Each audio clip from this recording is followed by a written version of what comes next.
This video is me talking about Europe and Stonehenge in the Neolithic period, starting about 5000 BCE. This was the time when Stonehenge was built, about 3600 BCE. And the construction continues in Europe as the Egyptian dynasties continue in Egypt. So it's quite clear that this is going on separately. But there is the stolen knowledge from Africa, and it goes back. It goes back to Babylon. That was the halfway point, if you will. This is how Stonehenge was built, using African knowledge stolen around Babylon from the same, we'll call them R1B group, same white secret societies that would later on steal more knowledge from Egypt. And they're not done stealing and digging up. Now, if you look at this site from BradshawFoundation.com, it starts off by telling us that during this time period, 3100 to 2800 BCE, that part of the Stonehenge is constructed. Okay, the Great Curses. Because with the Stonehenge, you have stones, you have ditches, and you have circular objects, and of course, you have the stones themselves, and it's used to keep track of the sun, and it can be used to keep track of time as well. Now, we go on to 2700 BCE. This was when the henge was constructed, so it's being constructed the whole time. We go to 2500 BCE. Okay, this is when the blue stones are erected, and this you can see this was a lot more magnificent and a lot more grand than it is today. So I never said that Europeans are stupid. I said all people are equal in the eyes of God, and I said the ancient Egyptians were black. It's a whole different thing than saying white people are stupid. Now I go on to the Neolithic period, 5001, between 5000 and 1000 BCE, as I said. And these people, on their own site, they go on to say, let me just read this whole paragraph right here so you understand, and I'll leave it at that. On a global perspective, agriculture was able to support increasingly large numbers of people, which led to new forms of political and social organization. Societies became more hierarchical.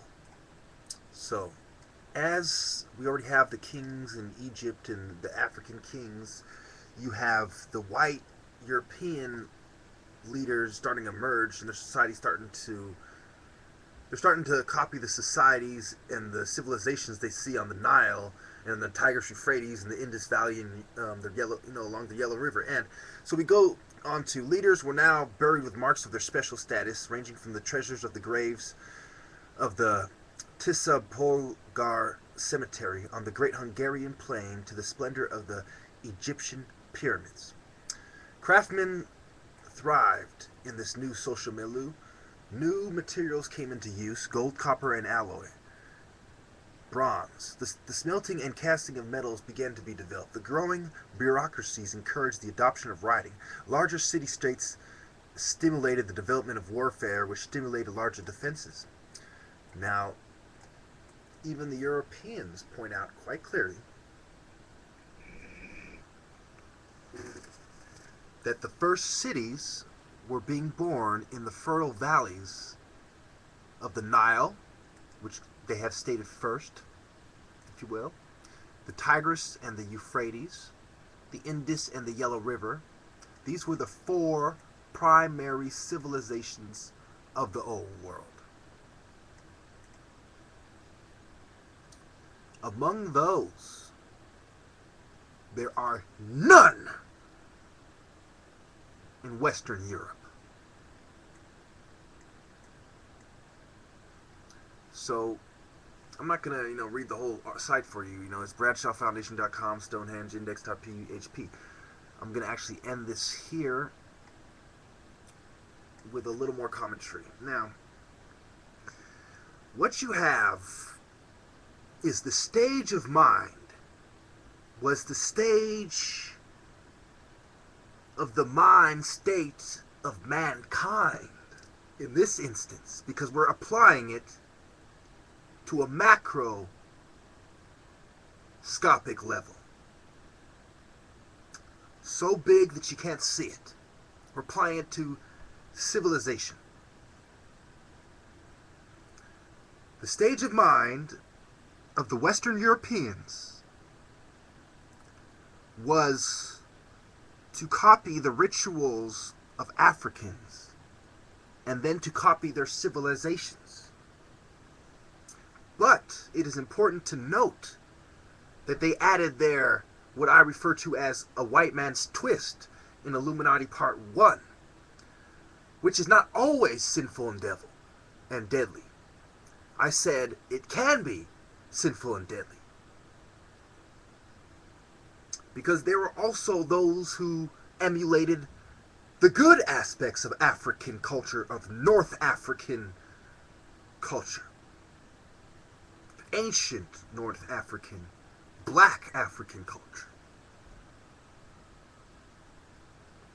The Illuminati are scum. Their appearance doesn't matter. I say chicken necks just because that's how Panetta looked at the time. And how he looks still, but that's beside the point.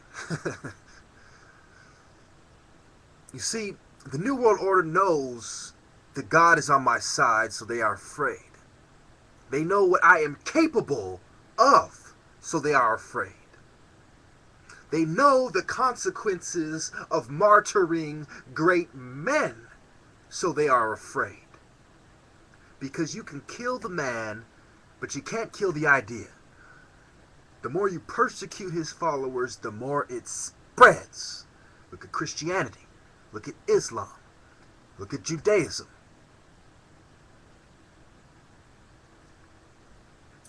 Hinduism, Buddhism, Taoism.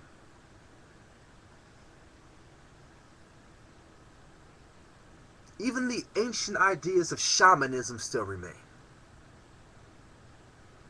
And we go on.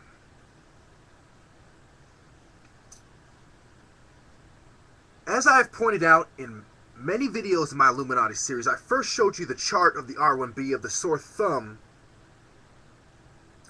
in Central Africa. Might I add that I did not do that research specifically as far as the DNA, because I didn't trust the government when I made my first video. Then I believe it was over a year later, a year and a half, I make the next video, and the science of the leaked King Tut DNA, which I believe is what drew my attention to it, it vindicated the harsh statements I had claimed in my first video. That the ancient Egyptians were black, that they were mixed as time goes on. The 18th, 19th, 20th dynasty, time goes on. And when they say they restored the tradition, they also restored the bloodline of Egypt in the 25th dynasty.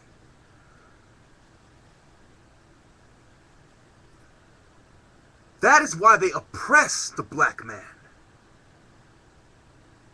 Because they believe the time from learning from the black man is over, and the time to oppress him and take the flame from him begun.